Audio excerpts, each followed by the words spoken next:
Bonjour et bienvenue sur Culture Passion, l'émission du pôle culturel de la radio web de l'UTL 65. Culture Passion ou embarquement immédiat vers la galaxie Culture 65.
Alors bonjour Maryse Garlin.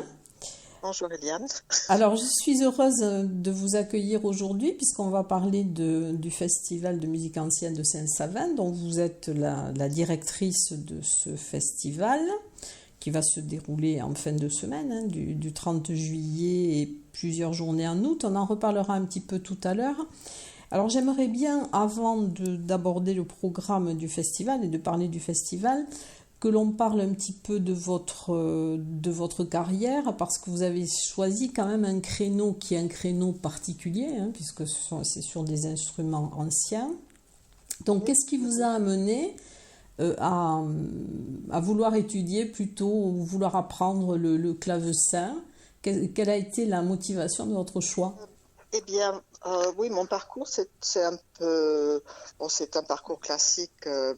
C'est-à-dire, je suis allée au Conservatoire de Bordeaux. J'étais née dans les Landes, mais j'ai fait mes études au Conservatoire de Bordeaux. Et puis, après, à Paris, à l'École normale de musique. Et là, j'ai rencontré un jeune homme on avait le même professeur de piano. Et il était américain, et donc on s'est plu. Et au bout de quelques années, je suis allée aux États-Unis. Voilà, comme ça ça a été un peu un hasard. Bon, j'ai toujours aimé la musique de Bach, mais quand on est pianiste, on n'étudie pas énormément la musique baroque, évidemment, à part Scarlatti et Bach. Mais bon, quand j'étais aux États-Unis, j'ai eu l'occasion d'avoir un instrument à ma disposition, un clavecin, que quelqu'un m'a demandé de garder pendant qu'ils étaient en Europe. Et voilà, tout a commencé comme ça. Donc ça a été un peu un hasard, mais en même temps, ayant deux pianistes dans un couple, c'était une occasion de diversifier un petit peu les activités. Donc c'est comme ça que j'ai commencé. J'ai étudié à New York le clavecin, et puis je suis restée, j'habite aux États-Unis pendant l'année, mais je vis en France pendant l'été. Voilà un petit peu, c'est pas des raisons, mais c'est un peu le sort quoi qui m'a poussée là-dessus. Et puis bon, ça correspondait à mon goût musical aussi. Oui, et vous avez donc enregistré avec cette Garlin des morceaux à quatre mains. Voilà, au pianoforte surtout. Voilà, de Schubert et autre chose. Oui. Voilà. Et alors, vous êtes aussi directrice artistique d'un groupe qui s'appelle le Kingsbury Ensemble, donc qui est oui. aux États-Unis. Voilà, c'est basé à Saint-Louis où nous étions pendant un bon moment et ça existe toujours d'ailleurs. Même j'ai quitté Saint-Louis pour le moment. Nous avons on fait deux séries de concerts là-bas. Et ça, c'est un groupe qui se spécialise dans la musique sur instruments. On dit instruments anciens, mais les instruments sont rarement anciens et ce sont des reproductions, des copies d'instruments anciens. Mais voilà, c'est la musique en fait depuis le baroque jusqu'au romantisme parce que on utilise le pianoforte aussi. Et alors donc ce festival a, enfin je dirais deux peut-être spécificités par rapport aux autres, enfin ou trois même, puisque c'est musique ancienne, mais il y a aussi donc cette recherche de la mise en valeur patrimoniale, et puis il y a aussi la participation d'artistes qui viennent aussi de l'autre côté, enfin de l'Atlantique. Oui, c'est vraiment non seulement de l'Atlantique, mais aussi du reste de l'Europe. Oui. Nous avons des musiciens de Hollande, cette année aussi d'Allemagne et d'Espagne. Oui. Voilà, et puis quelques-uns des États-Unis. Oui. C'est une équipe qui existe, qui est fluide, si vous voulez, mais avec une base de musiciens qui sont venus presque tous les ans depuis 14 ans. Oui. Donc, c'est une bonne ambiance et on s'entend bien. C'est très agréable de faire de la musique ensemble tous les ans comme ça.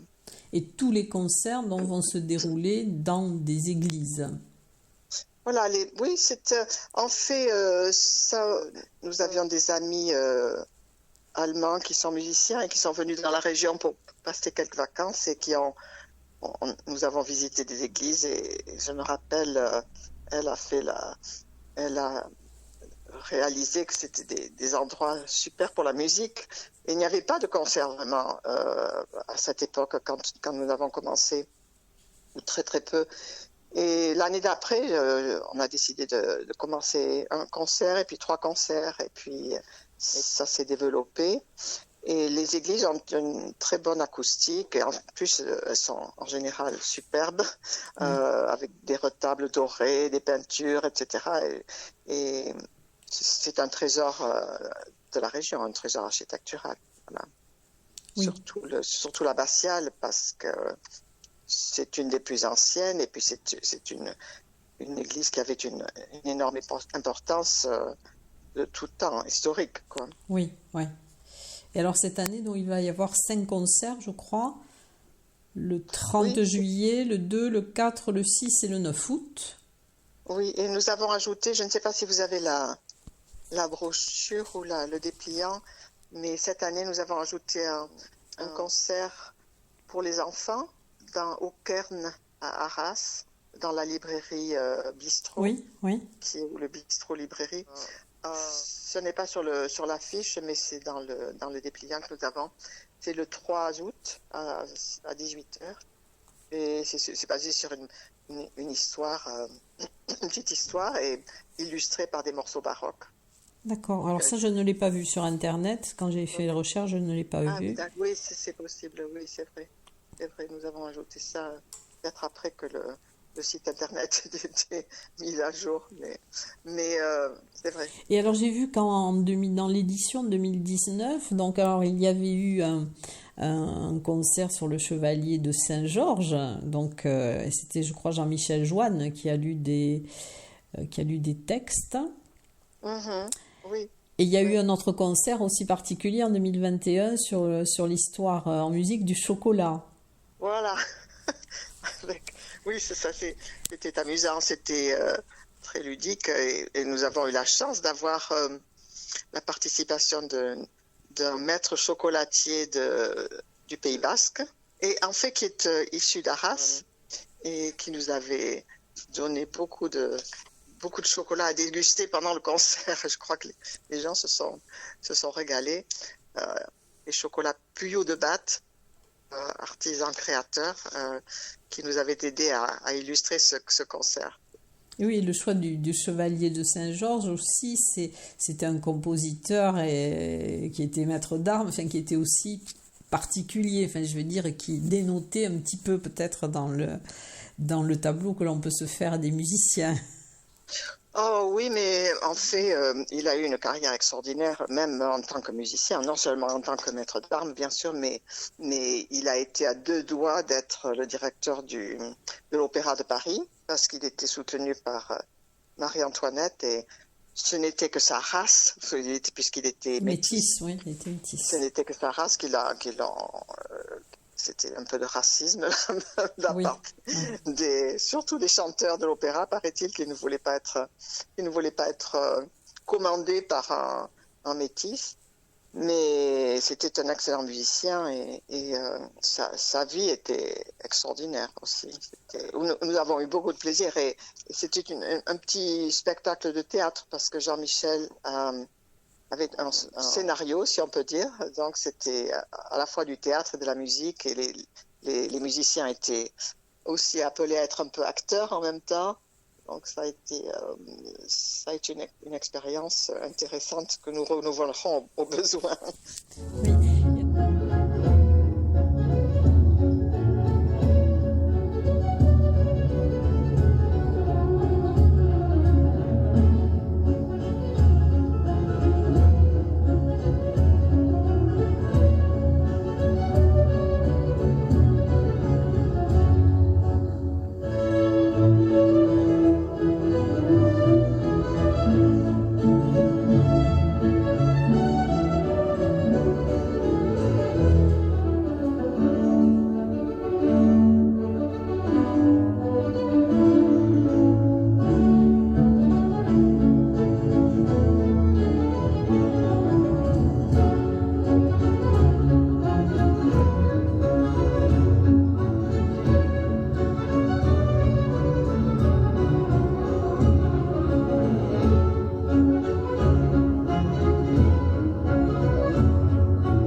Oui.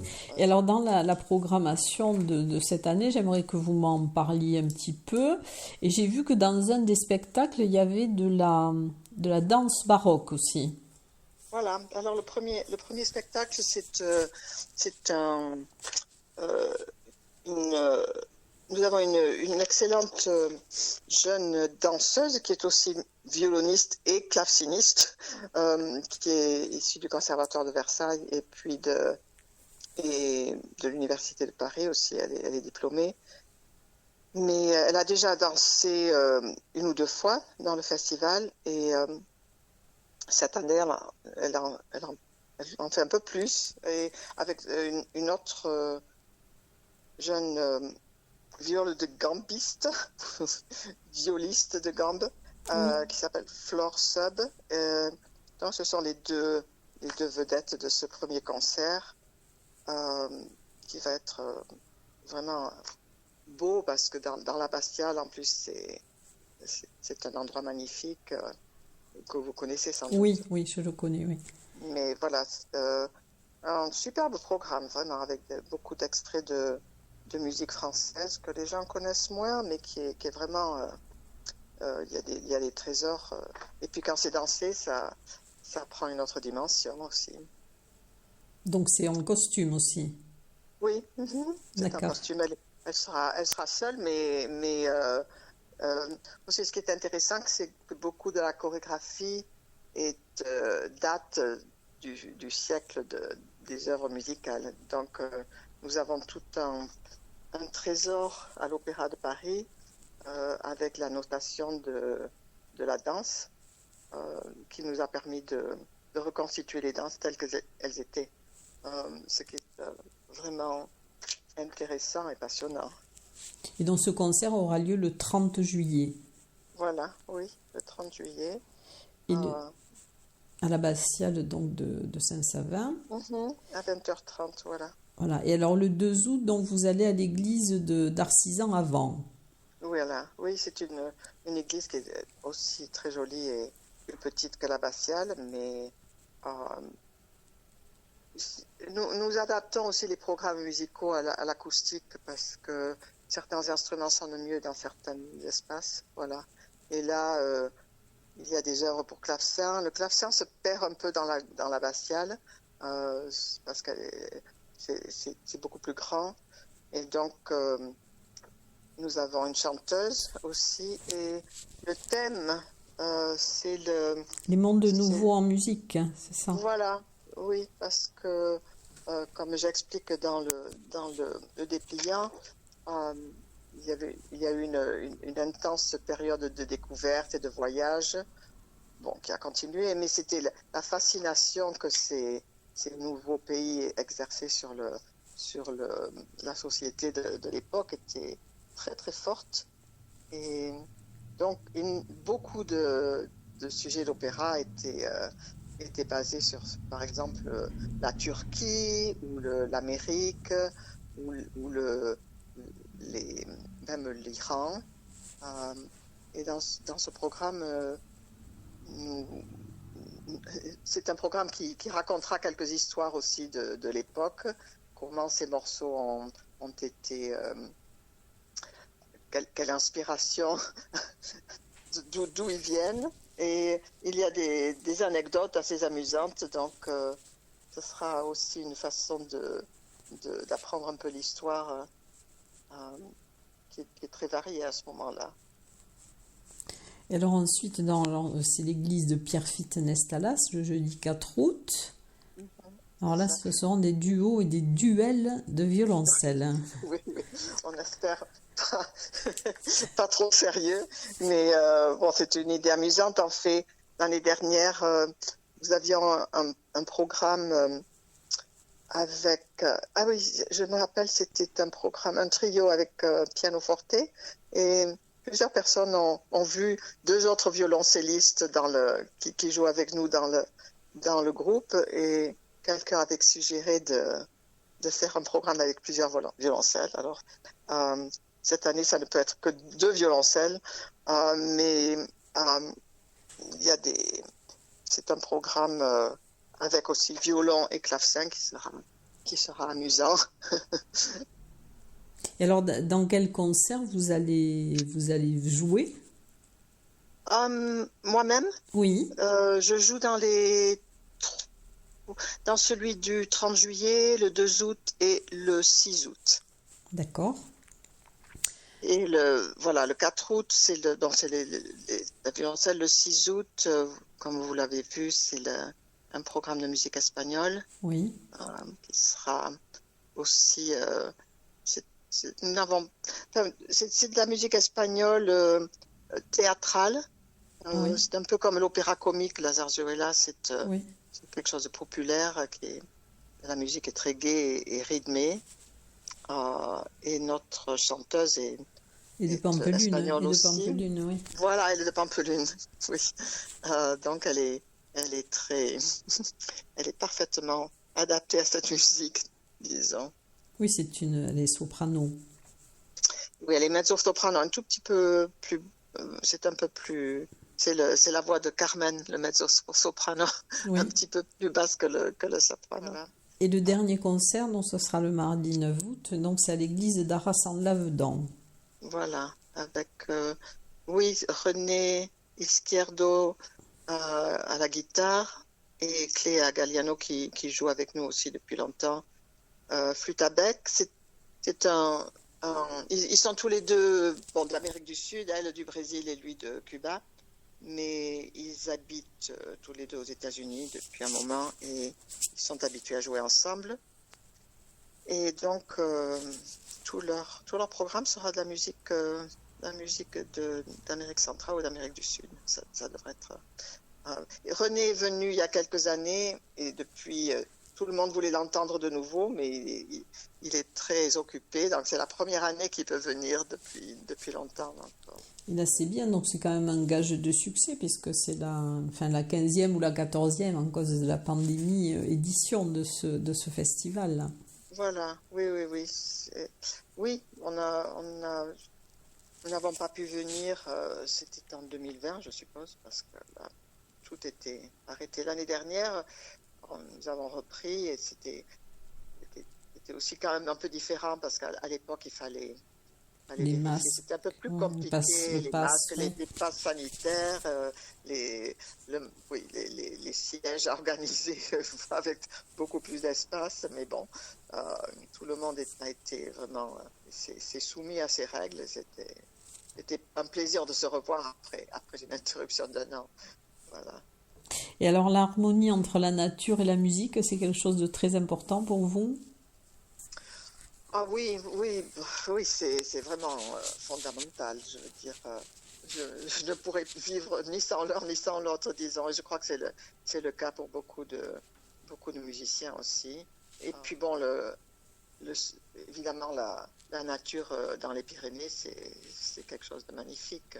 Moi, mon père est originaire d'ici, en fait. Son père était d'Arras et lui, D'accord. il est né à Sillien, où nous sommes avec notre maison. Et puis, donc, moi, de tout temps, nous sommes venus en vacances. Et puis, c'est très important. Mes enfants ont grandi ici aussi, pratiquement pendant tout l'été. La nature, c'est essentiel, quoi. C'est vraiment... Et ça, évidemment, avec la musique, ça se marie parfaitement avec la belle musique, quoi. Et disons, et l'architecture aussi, c'est vraiment un ensemble, la musique, les églises et puis la nature, Oui, la spiritualité aussi, enfin. oui, c'est vraiment un trio qui est essentiel, je trouve. Et alors, comment vit votre festival? Vous êtes sponsorisé, enfin subventionné? Oui, ça c'est une bonne question.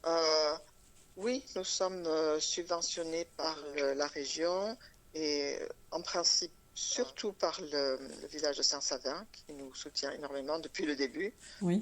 puisque là ça a pris naissance à Saint-Savin et puis 2 ou 3 années après, je crois que c'est seulement nous avons cherché à faire, surtout à cause de l'acoustique parce que les instruments anciens sont un peu moins résonnants que les instruments modernes. Donc nous avons cherché des églises un peu plus petites, mais l'essentiel de notre soutien vient de Saint-Savin. Je dois remercier à ce sujet toute l'équipe de la mairie qui nous apporte énormément de soutien moral et pratique et financier. Voilà, et puis les autres, je ne parle pas des autres villages qui aussi contribuent énormément à notre succès. Arras, Pierrefitte et Arcisans. Donc c'est grâce à eux surtout que nous pouvons survivre.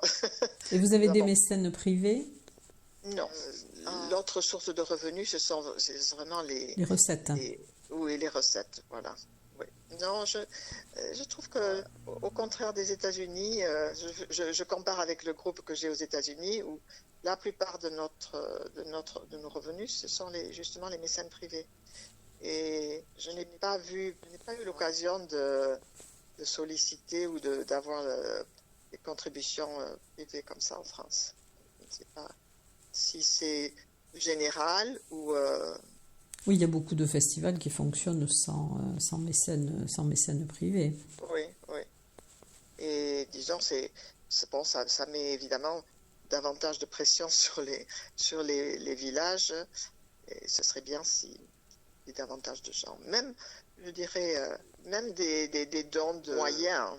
C'est pas nécessaire d'avoir si tout le monde participait un peu plus, disons, ce serait plus facile. Mais jusqu'à maintenant, bon, nous arrivons à survivre. Mais je crois que tout le monde a cette impression, et surtout après 2 dures années presque 3 de Covid. Oui, on considère chanceux d'avoir pu survivre. Et puis, on verra comment ça se passe pour le futur. Voilà. Oui, parce que même les villes, les villages, tout le monde souffre, je crois, finalement. C'est pas seulement les arbres, mais c'est tout. Bon, merci de m'avoir appelé. Et bon festival si jamais je ne viens pas. Voilà. D'accord. Ok, au revoir. Bon courage. Au revoir. Au revoir.